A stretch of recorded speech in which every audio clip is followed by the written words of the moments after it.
ناظرین، ابو جہل وہ بدبخت کافر تھا جس نے ساری زندگی رسول خدا صلی اللہ علیہ وسلم کو تکلیف اور دکھ کے علاوہ کچھ نہیں دیا۔ فرعون اور نمرود کی موت کی طرح ابو جہل بھی کتے کی موت مرا۔ حضرت عبد الرحمن بن عوف رضی اللہ تعالیٰ عنہ سے مروی ہے کہ جنگ بدر کا میدان لگا ہوا تھا کہ محاذ اور محوذ رضی اللہ تعالیٰ عنہ میرے پاس آئے۔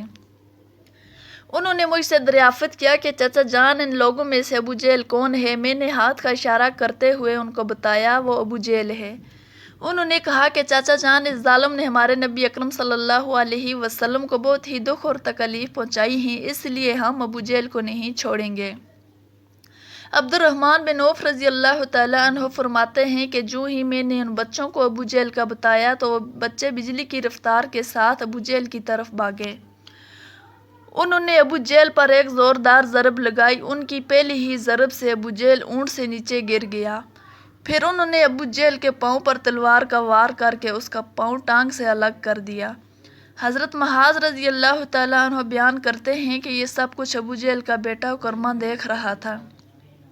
اکرمہ نے وار کر کے میرے بازو کو کاٹ دیا۔ میرا بازو کندھے سے لٹک رہا تھا، پھر میں لٹکتے ہوئے بازو کے ساتھ بھی بڑی تیزی کے ساتھ لڑ رہا تھا۔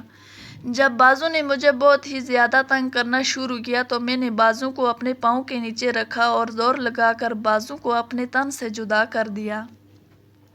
حضرت محاذ رضی اللہ تعالیٰ عنہ سے مروی ہے کہ میں نے موقع پا کر ابو جہل پر پھر وار کیا، جس سے ابو جہل کے جسم سے خون کے فوارے جاری ہو گئے۔ ابو جہل کو موت کی گھاٹ اتار کر یہ دونوں بچے رسول خدا صلی اللہ علیہ وآلہ وسلم کے پاس جا کر عرض کرنے لگے، یا رسول اللہ صلی اللہ علیہ وآلہ وسلم، ہم ظالم ابو جہل کو قتل کر آئے ہیں۔ تبری میں بیان کیا گیا ہے کہ ابو جہل ابھی قتل نہیں ہوا تھا بلکہ وہ درد سے چلا رہا تھا، تڑپ تڑپ کر درد سے چلاتے ہوئے موت کا انتظار کر رہا تھا۔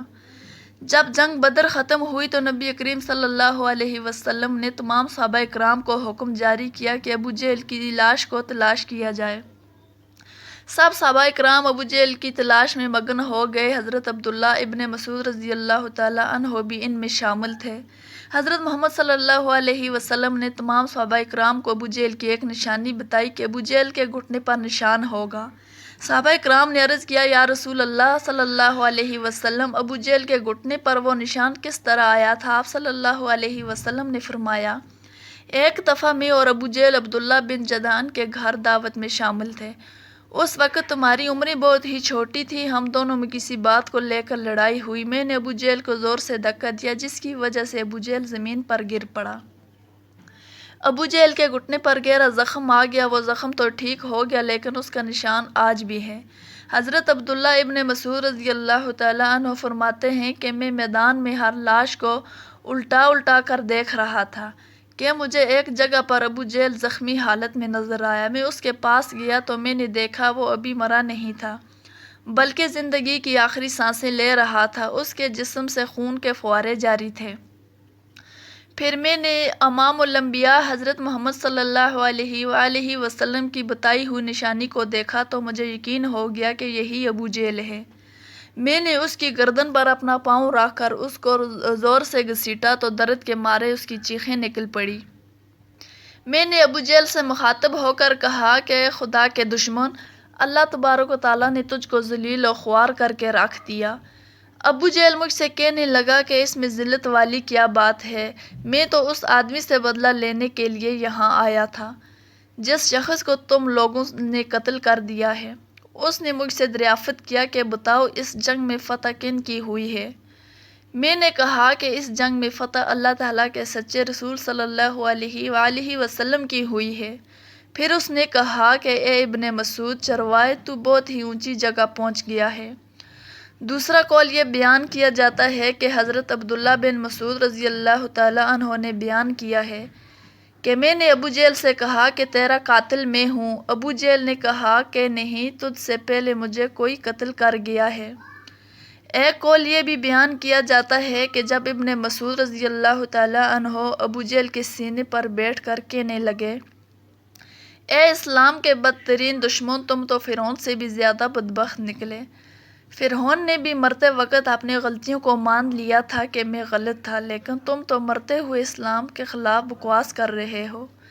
یہ سن کر ابو جہل نے جواب دیا کہ آپ نے آقا محمد صلی اللہ علیہ وآلہ وسلم کو جا کر میرا یہ پیغام دے دینا کہ ابو جہل تو اس دنیا سے چلا گیا ہے، لیکن وہ یہ پیغام دے گیا ہے کہ حضرت محمد صلی اللہ علیہ وآلہ وسلم کا سب سے بڑا دشمن میں ہوں۔ ابو جہل کی زبان سے یہ سن کر میں نے ابو جہل کی تلوار سے ابو جہل کے جسم سے اس کا سر جدا کر کے رکھ دیا۔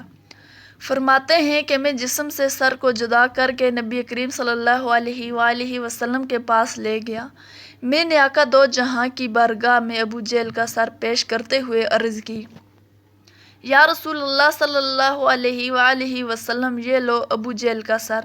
رسول اللہ صلی اللہ علیہ وآلہ وسلم نے فرمایا کہ قسم ہے اس ذات کی جس کے قبضے میں میری جان ہے، بے شک یہی ابو جہل کا سر ہے۔ پھر آپ صلی اللہ علیہ وآلہ وسلم نے فرمایا، ابو جہل کے سر کے پاس کھڑے ہو کر فرمانے لگے، یہ کافر ابو جہل اس امت کا سب سے خطرناک اور ظالم فرعون ہے۔ ہر امت میں ایک فرعون ہوتا ہے، جبکہ میری امت کا فرعون ابو جہل تھا۔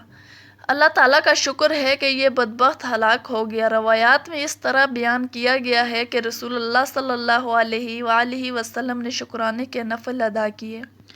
رسول اللہ صلی اللہ علیہ وآلہ وسلم فرمانے پر ابو جہل کی لاش سر اور قریش کے 24 سرداروں کو ایک کنویں میں پھینک دیا گیا۔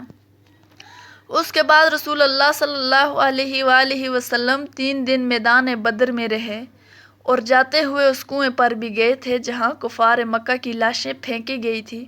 حضرت محمد صلی اللہ علیہ وآلہ وسلم نے کنویں پر کھڑے ہو کر قتل ہونے والوں کو یہ فرمایا کہ اے کنویں میں پھینکی گئی لاشوں، کیا تم نے اللہ تعالیٰ کے وعدے کو پورا ہوتے ہوئے پا لیا ہے؟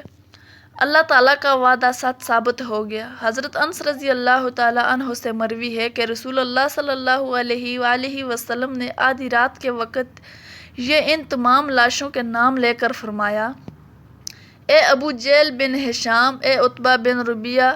اس طرح نبی کریم صلی اللہ علیہ وآلہ وسلم نے سب کنویں میں پھینکی گئی لاشوں کے نام لیتے ہوئے فرمایا کہ کیا تم نے رب کائنات کا وعدہ پورا ہوتے دیکھ لیا ہے؟